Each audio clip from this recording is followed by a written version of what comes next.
there was, for a lot of people, a big surprise. For us here at RFR and for our listeners, not as big of a surprise. We did talk about some of these rumors going into it, but it does seem, Jim, that there was some conflation going on between Tales of the Underworld and this, what we now know as Maul Shadow Lord television series, animated television series, because if you remember, some of those rumors were that the main plot involved Asajj Ventress, Darth Maul's 15-year-old nephew, Die, and that Darth Maul in Crimson Dawn would be sort of the big bads. Die's father also was going to be in there. And when you think, okay, so really the reality is a Darth Maul television series and then this Tales of the Underworld that is dealing with Cad Bane and Asajj Ventress. I think the two things were being talked about at the same time. People were only hearing whispers, and it turned into this thing that is sort of a combination of what the two realities were. That's my take on it. Yeah. There's no Die in this. There's no Asajj Ventress that we can tell in this Maul series. There's just Darth Maul, a new apprentice, and we know it takes place between Clone Wars and Rebels. Yeah, that's about it. It's going to tie up some loose ends, probably provide us with the trail for Darth Maul between Star Wars Clone Wars and Star Wars Rebels, because he makes a pit stop at Solo along the way. Yeah. Obviously, how does he become the crime lord? How does he rise? I mean, we see seeds of that, obviously, as he's building the Shadow Collective during the Clone Wars area. But how does this whole Crimson Dawn then fit into the mix? Right. How are they going to soothe my still emotional response to seeing Darth Maul in Solo? When he appeared on screen, I pretty much choked on my milk duds, man. I mean, still, I was right next to you. I know. What? I can vouch. What? I just couldn't wrap my head around it. I still am, even despite all the attempts via comic books and whatever, I still am having a hard time wrapping my head around it. So I hope this show kind of takes us there in a very clear, linear fashion. Yeah, let's take a look at some of the stills that we got from there. There wasn't a trailer; they called it a sizzle reel for Maul Shadow. I keep wanting to say Shadow Warrior. I keep wanting to say Shadow Hunter because that Shadow was Hunter, right? Book. But it's Shadow Lord. Book several years ago. I'm sure they're just playing off the Shadow theme based on those previous titles of Darth Maul stories. Right. I have this still here, just showing a soldier, and the reason I wanted to bring this up is we've been talking on our own Jedi Council a lot about this style of animation that started with the Clone Wars 20 years ago and continued through Rebels. They took a little break from it with Rebels, and then they went into the Bad Batch, brought the style back. I just want to point out, and we're not alone. There's other people questioning this. Maybe it's time for a new, fresh take, but I think that this style of animation, Jim, has evolved beautifully. These are not the wooden puppets that we saw in the Clone Wars movie. There's so much more detail. There's so much more life in these character models. So I'm there for it. I'm glad that Star Wars has its own unique style of animation. And I'll be honest, now I'm not plugged into all the latest and greatest animation coming from overseas and things like that. I'm just talking about as a general consumer of entertainment. I don't think anything comes close to the quality of animation that we saw in the Bad Batch. It was, I think, of some of the highest level. The lighting, all of the environments. There are moments when you're watching Bad Batch and even later episodes of the Clone Wars where you can't tell, movie photo reel from animation. And so I like it. I'm glad that they're sticking with this style. Me too. I'm far from tired of this style. I have noted the evolution over the years from the Thunderbird's wooden marionette type characters and whose hair didn't move and all of that stuff in the first season, into what we have now, a lot more flesh and blood feeling characters. Yeah. There's a lot of movement in their clothing and their hair. I mean, even down to the way that Ahsoka's little Padawan braid decoration kind of dangles there. I mean, I love all of those little elements of Star Wars animation, and particularly this style of Star Wars animation. I think it's far from stale. I think it continues to evolve. I think it's a trademark look for Star Wars animation. Yes.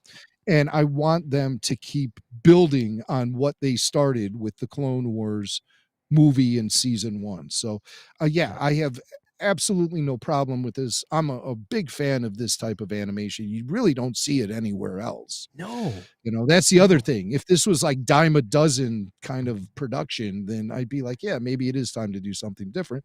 But you don't see this anywhere else, really. So I want to see Lucasfilm continue with this style of animation that began in the Clone Wars, and continue to build it and grow it and make it better than it was the last time you saw it. And I think that this Darth Maul show will do just that. So, according to some of the official sources, it follows Maul as he seeks to rebuild his criminal syndicate on a planet untouched by the Empire, training a new apprentice and solidifying his power in the underworld. Here's a shot of very familiar character model for Darth Maul. Looks much more Rebels Maul than it does Clone Wars Maul to me. I don't know, just the thinner face feels that way. But there's another character here that shows up throughout the trailer behind him, dark-haired character with kind of a jagged Barnabas Collins hairstyle. That's a little who? You know. Barnabas no, Collins. I don't. Okay. You got to explain now, because if you know, you know. Shadows, I don't know. The gothic vampire soap opera from the 60s, Darth Shadows. Barnabas Collins had that little, played by Jonathan Fritty, had that jaggedy hairline. That's what I was thinking about this. Oh, okay. I'm throwing nice reference. I like it. But do you have any speculation, Jim, on who this is, or do you think it's just a new character for this series? She seems to be following Maul a lot around here. I think that is Visage interest. I don't know. I think she's a new character. Yeah, I have no idea who that could possibly be, but just thank God it's not one of the Martez sisters. Now, talk about who this might be. One of the sequences is we see Darth Maul springing what we can only assume is a Jedi Padawan from a prison cell. Definitely, maybe not a Padawan, but definitely a Force user. But we also see her doing some saber dueling later in the trailer. So I think this is a Padawan, and she is a Twi'lek, and she is red, or at least pinkish. As George Costanza would say, she has a pinkish hue. So she's got the pinkish hue, and Jim, all of the classic Legends fans are saying, it's Darth Talon. We're finally getting Darth Talon. Yeah, she seems very tattoo curious. And I'd like to get her into the parlor and take the needle to her face right now.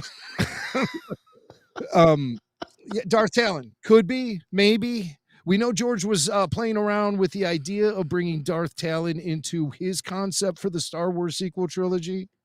We know that this was on the table. There were also some other Star Wars video games that were going to have Maul and Talon together that were in development but never happened.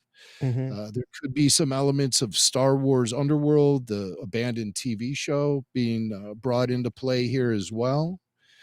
But from what we understand, George was quite as well as the fan base, quite taken with Darth Talon when she debuted in the Dark Horse comic book series Star Wars Legacy back in the mid-aughts, the later aughts, maybe even in the early 2010s. It was a great comic book line. Cade Skywalker, a lot of merch was created around it. I have probably a dozen or so, maybe more, action figures from that particular comic book series. And it had a 50-issue run.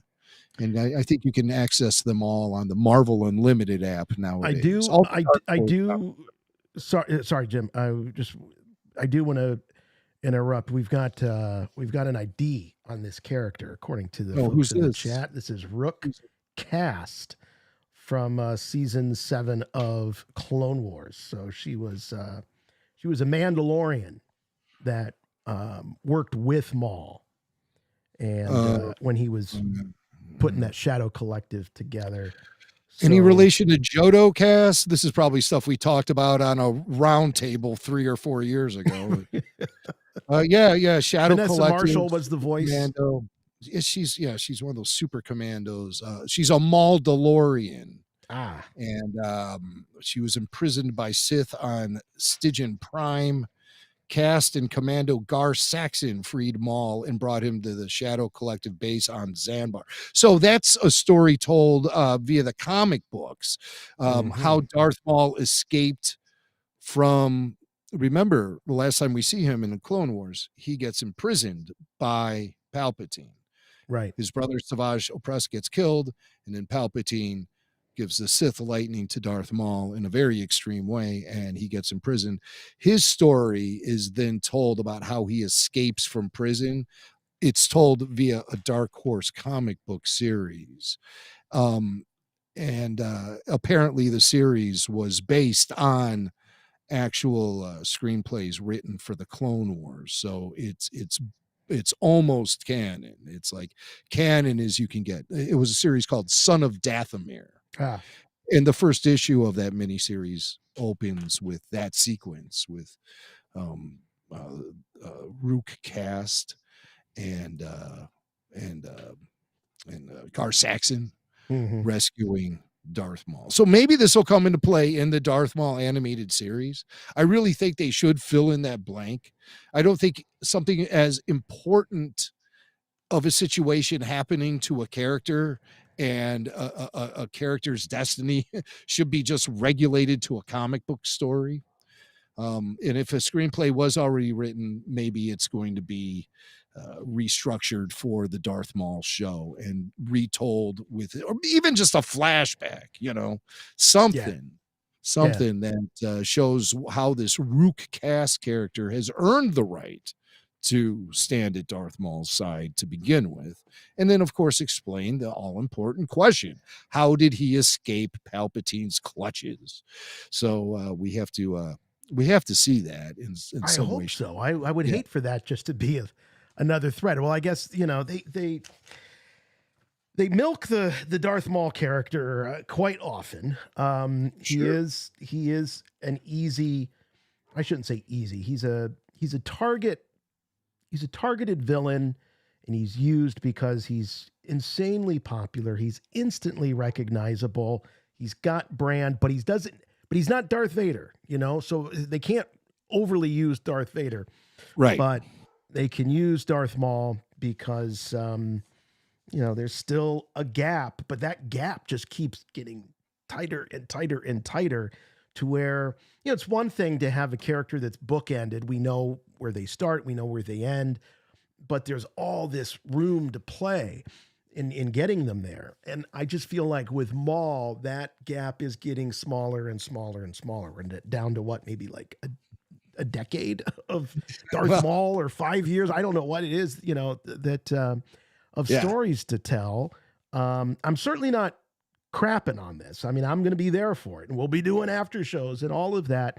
But Oh, yeah. it's not lost on me. It's not lost on me that that there's some people that might have Darth Maul fatigue.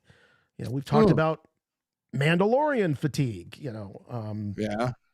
So here's something I just want to throw out. This has been bothering me because whenever you start talking about the OT characters, people jump and they go, "Oh, well, it's so played out. The legacy characters, we're tired of them."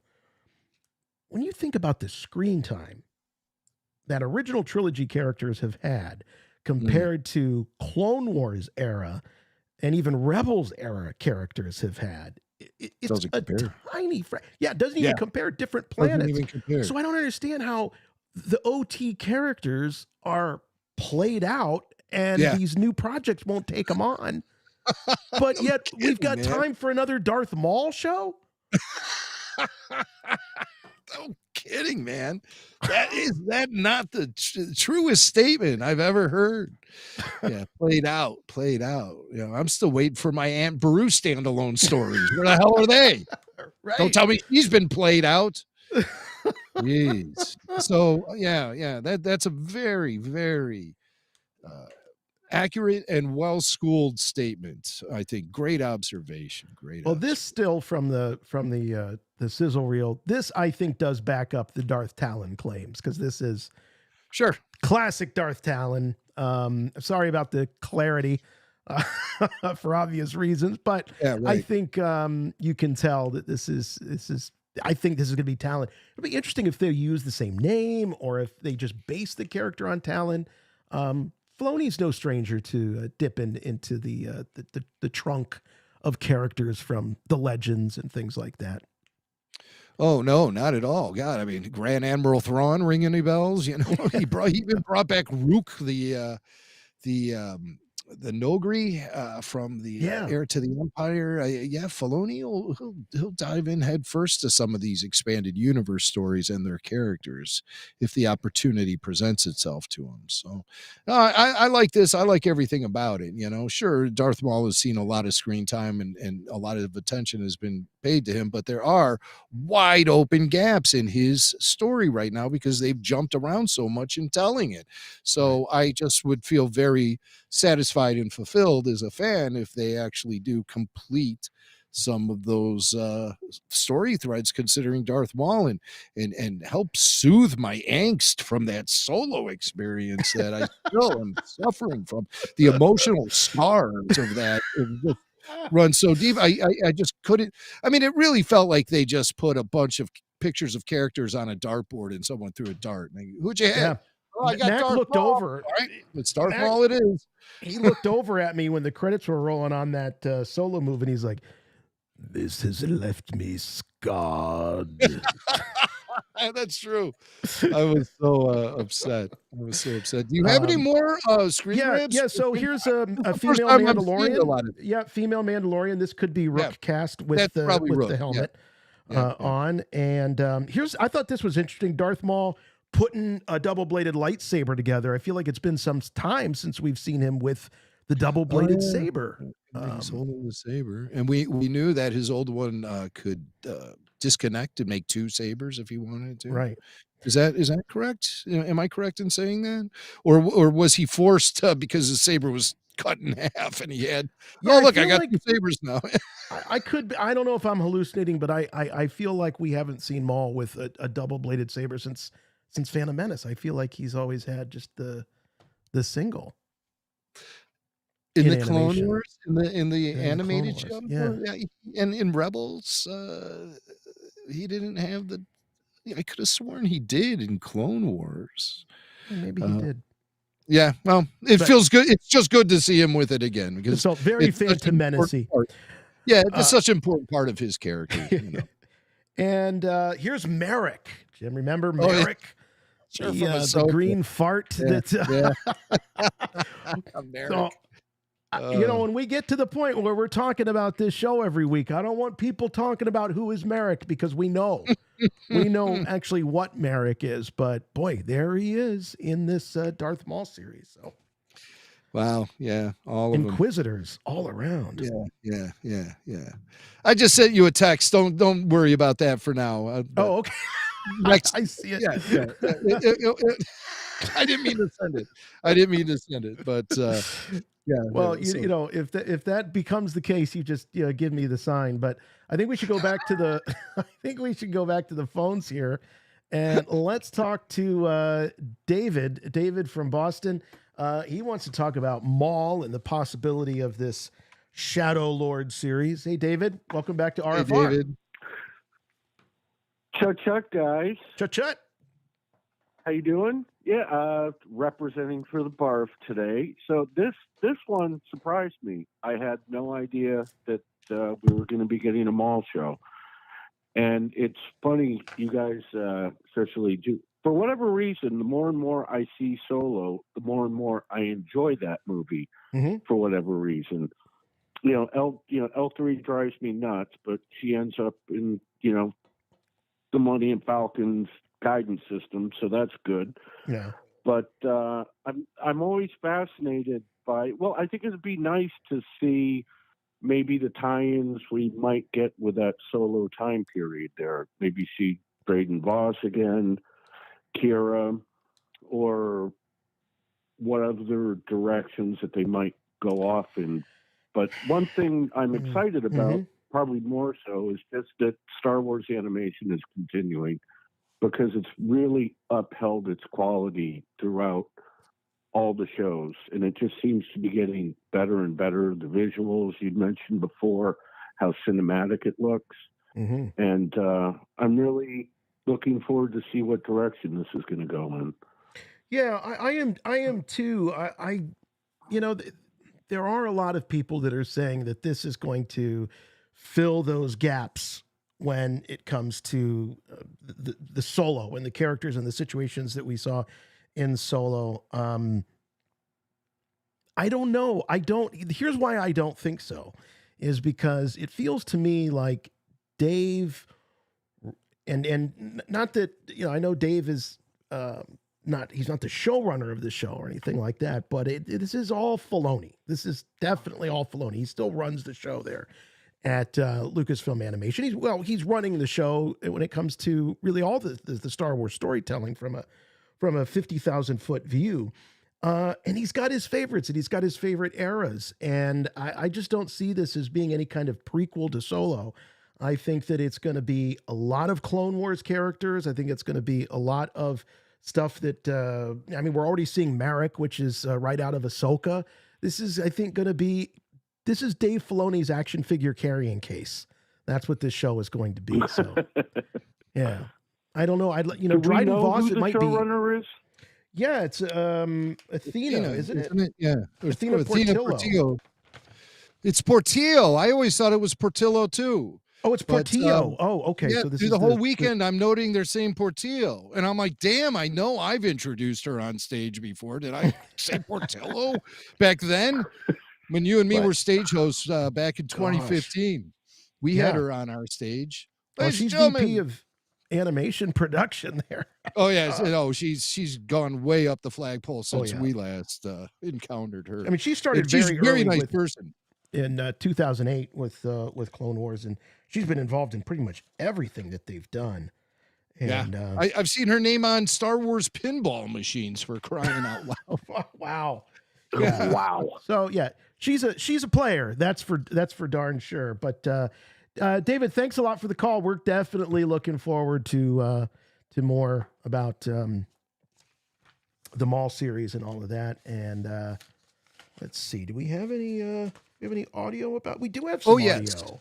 Oh yeah. Well, it was if Sam Witwer's involved in the project, you're going to get some audio, because Sam always has a lot to say about Star Wars and Darth Maul. And he in our first clip here, he's going to talk about getting the call from Dave Filoni to return to the role of Maul. You're our only hope. They brought me in a year ago on this. So this has been something that I've been wanting to talk about, but haven't been able to talk about for a year. Yeah. Dave summoned me to Lucasfilm in Burbank. So I was just, I was in bed and I woke up and I've been summoned. No, so I went over and sat me down.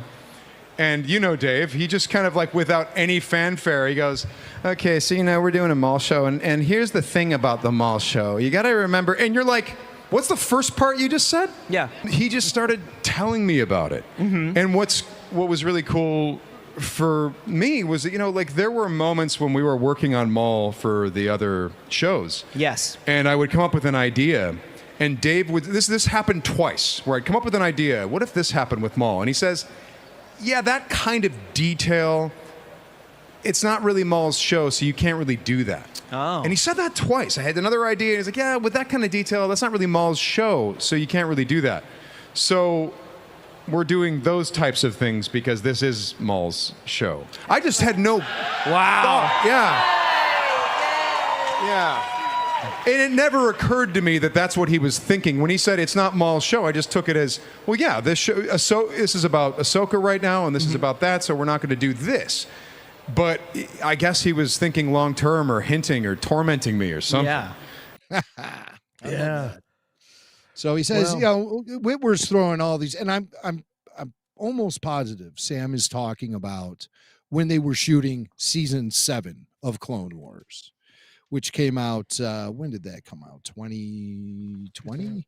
Yeah, 2020. 2020. And so while they were prepping that, Sam had all these ideas for Darth Maul, and Filoni kept saying, well, it's not the Maul show. It's this is about Ahsoka and the end of her journeys, without saying like this isn't the Maul show, but that, down the road, let's talk, nothing like that, because Dave is savvy enough to know that, especially in Hollywood and especially at Lucasfilm, projects go right through the cracks into the abyss. And he wasn't going to commit to a Maul show when they were just wrapping up the Clone Wars, and he had the Mandalorian happening, Ahsoka on the horizon. So he wasn't going to commit to that then. But yeah, he just kept stringing along Sam. And this is great for Sam because he deserves it. And I'll tell you why. When Star Wars Rebels was being developed, Sam was to be the lead of that show. Whether it be Kanan Jarrus or a different character, Sam was to lead that show. Internally at Lucasfilm, they were referring to it as the Sam Show. And then Freddie Prinze Jr. got brought on board. Maybe there were big changes to the story and the characters.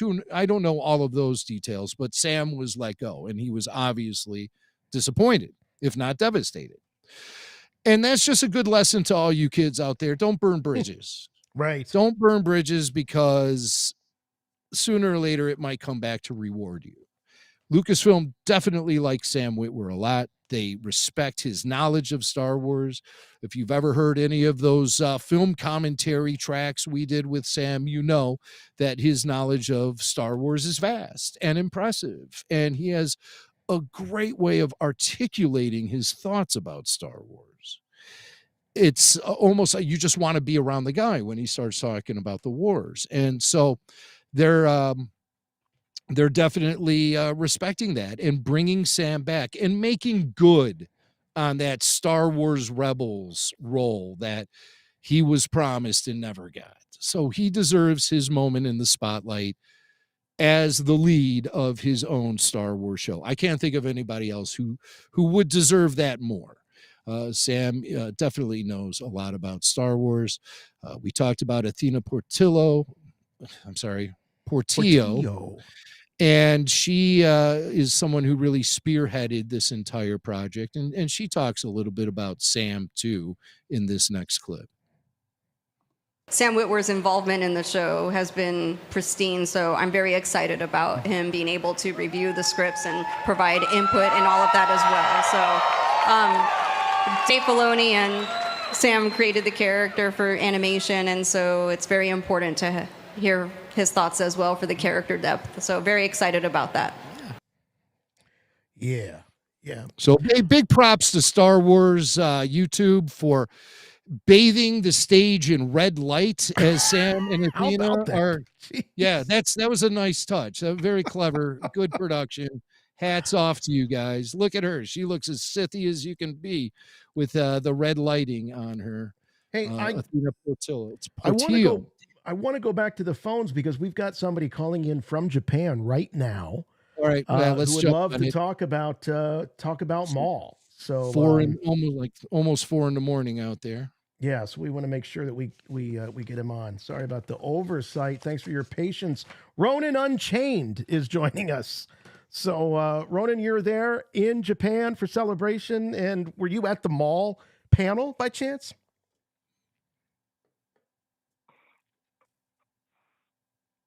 Hey, Ronan. Well, that's a big delay. All the way to Japan. Yeah, I think we lost Ronan. Ronan, we're going to give you another shot here. Ronan. He fell asleep. He fell asleep. This is Ronan snoring, everybody. Yes. Let's listen.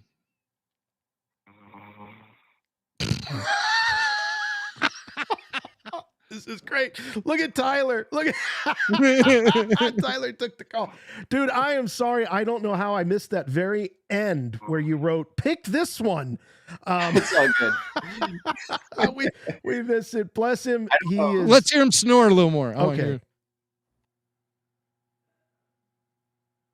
Uh-oh, he stopped. That's a bad sign.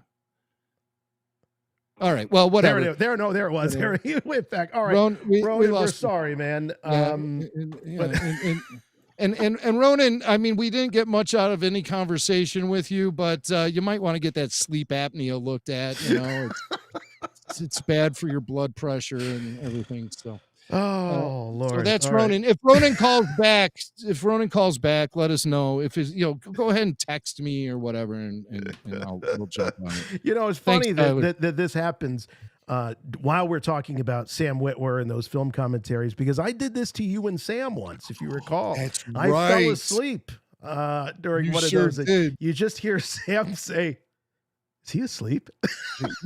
Yeah, Sam was right in the middle of something. He goes, "Wait, somebody snoring?" I was like, "Oh, we lost flank."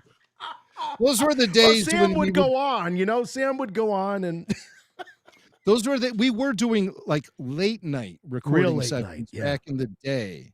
And it would be, nothing for us to wrap it up at 1 or 2 in the morning at times. Yep. We got much wiser with our recording schedule. Well, and I had real little kids at the time, and I was on like dad duty, and then it was like, okay, then I was able to do the podcast stuff. But wow, that Ronan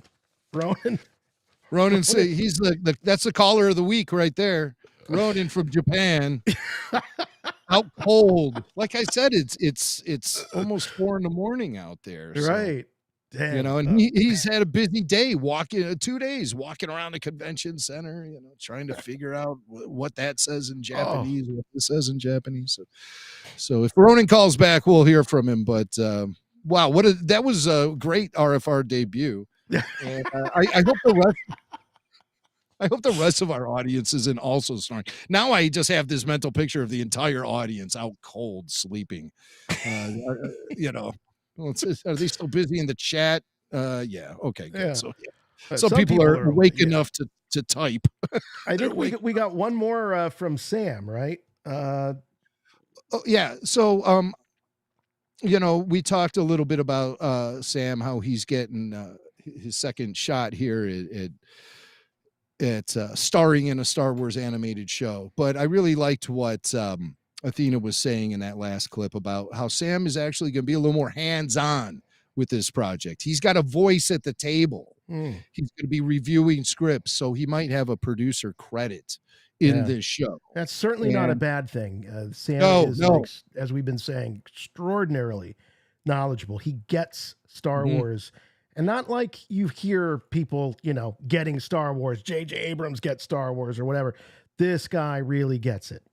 Right. And some of his analysis has been absolutely revolutionary at times. It's like, wow, I've never heard somebody quite put it like that. That's how I walk away from a lot of things that Sam says. And he has just such a way about also getting across his point too, which is filled with confidence, And so I think it's great that they're actually going to listen to him. And I would be happy if Sam was an overall consultant for all Star Wars, but I'm sure one series is more than enough for a single person to handle.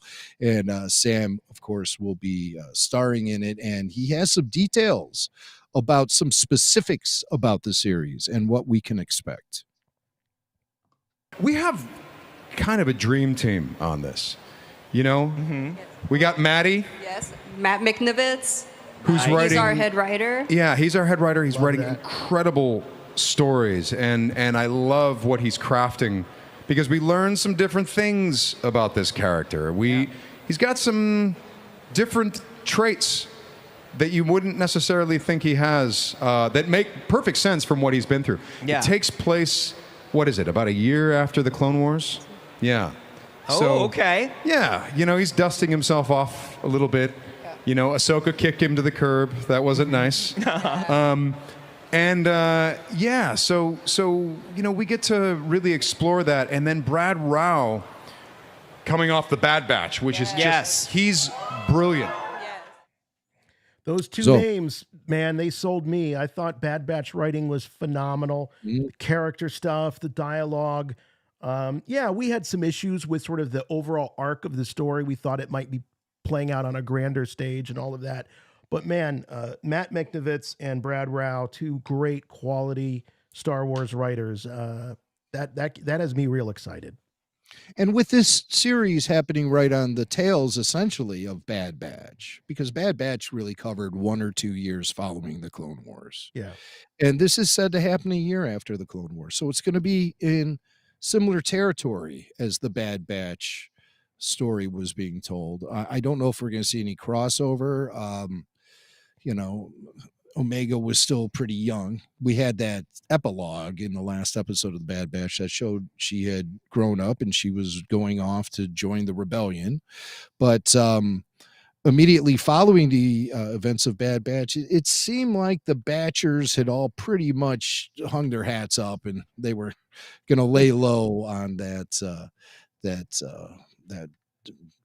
cool the little tropical planet, that ocean planet, or whatever you want to call it. Yeah, it's like a resort. Yeah, it was great, man. I'd like to go there, so, hang my hat up.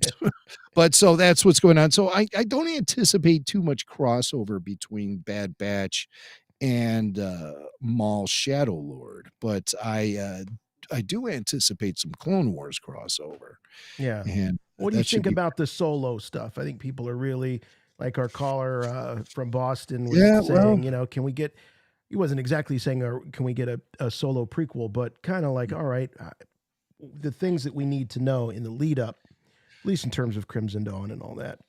Well, Dryden Voss, characters like that. Yeah, well, yeah. Sooner or later, it will have to segue with those characters, with Kira, with Dryden Voss, with the Crimson Dawn.